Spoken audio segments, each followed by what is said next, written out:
Have you purified yourself at the water basin? Hello, I'm Caede, your guide.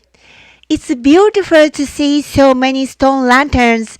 Sometimes deer even appear here. It's a fantastic environment. Let's enter the precinct now.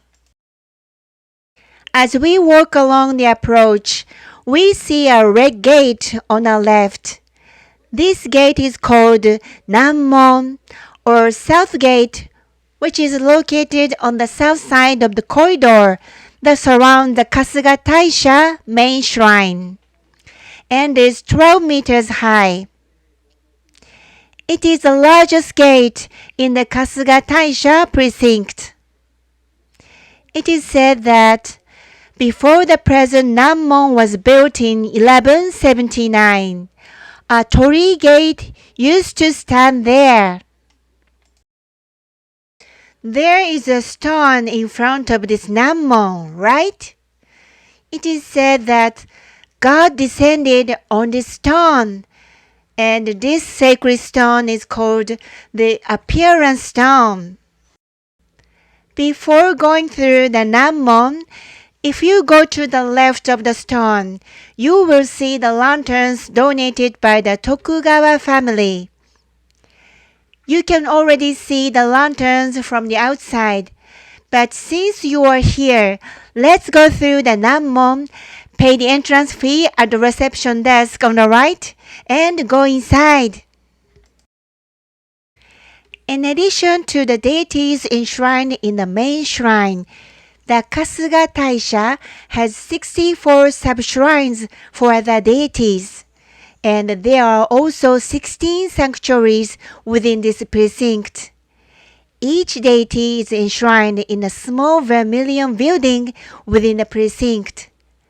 For more information on these additional shrines, check out the pamphlet they gave you along with the ticket. There are many tsuridoro or hanging lanterns in the corridor. Like the stone lanterns, they were donated by individuals and companies. If you look closely, you can see different motifs carved on them. They also have the name of the donor and the date carved on the side of the lantern. The golden lanterns like this one were recently donated. As the lanterns rust over time, the color gradually changes. There are many of them and they are very beautiful. By the way, it costs at least 2 million yen to donate a hanging lantern. The stone lanterns cost 2.5 million yen.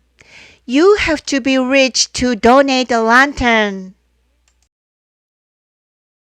After passing through the corridor and going to the backside, you can see the Mikasayama Ukigumo no Mine Yohaijo.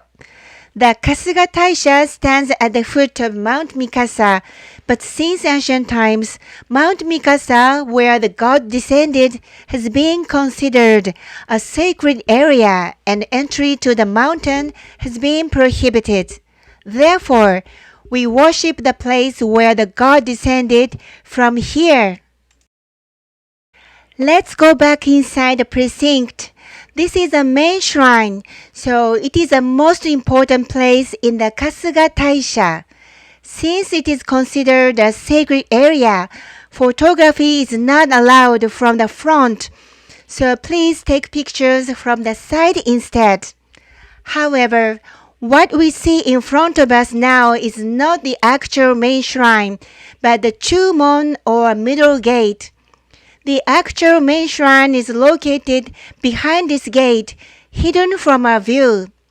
The main shrine consists of 4 buildings, each enshrining from the right the following deities.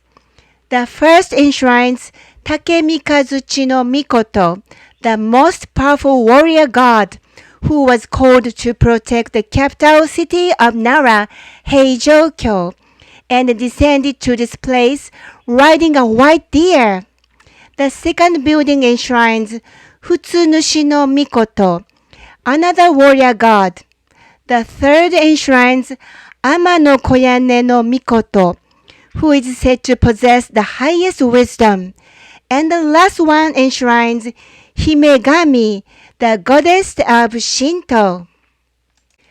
Many of the hanging lanterns on both sides of the Chumon were donated by famous historical figures. It's an important place after all. I explained in the previous video that the main shrine and other buildings were built in the 8th century. But didn't you think that the colors of the shrine buildings were quite beautiful for such old buildings? In fact, every 20 years, the Kasuga Taisha holds a ceremony called Shikinen Sengu to beautify the shrine buildings. This is an event in which the place where the gods live is rebuilt and the colors are repainted. The most recent Shikinen Sengu was held in 2016, and it was already the 60th. The only shrines in Japan that have held the Shikinen Sengu as many as 60 times are the Ise Shrine, which enshrine the most important Shinto deity Amaterasu, and the Kasuga Taisha Shrine. You can truly see how important Kasuga Taisha is, can't you? During the rebuilding of the Kasuga Taisha, the deity is moved to a temporary residence called Naishiden, which is located within the shrine grounds. Then, when the rebuilding is completed, the deity is moved back to its original location. The Shikinen Sengu is a multi-year process, and I wonder how much it costs. To the left in front of the Chumon Gate is a 1,000-year-old cedar tree. It's a whopping 20 meters tall. It's amazing how tall it is. It has been here throughout the history of Kasuga Taisha. There is a byakushin tree growing out of the side of the cedar, and it has broken through the roof of the building next to it, hasn't it? I heard that the tree was left as it is in accordance with the God's instruction to take good care of the tree. This second tree is about 500 years old. 3 days a year on February 3rd, August 14th, and August 15th, the Kasuga Taisha holds a ritual called Mandoro, in which 3,000 stone lanterns and hanging lanterns in the shrine grounds are lit. This event has been held for about 800 years to pray for the repose of the souls of ancestors, the fulfillment of prayers, and good health. A reproduction of a part of the festival can be seen at the buildings at the end of the path called Fujinami no Ya. It's so dreamy and beautiful, isn't it? I also came to Nara once during the summer Mandoro festival, and it was a wonderful experience. There are also many hanging lanterns in this corridor. They are all beautiful. The deer motif is the most common one, but there are so many different motifs that you will never get tired of looking at them. Each lantern has its own door where you can put a candle to light it. When there are 10,000 lanterns and you have to put a candle in each one, it sounds like a lot of work. In front of the large Japanese cedar tree, there is a plaza-like area where dances are performed during Shinto rituals. Here at the Kasuga Taisha, prayers and festivals are held more than 2,200 times a year to pray for the peace and prosperity of the nation and its people. As you exit the pay-to-view area, you will see a large wisteria tree on your right. This wisteria, which is about 800 years old, is called the sand-raking wisteria. Depending on the year, the flower vines can be more than a meter long, and the tree got its nickname because the vines look like they might touch the sand.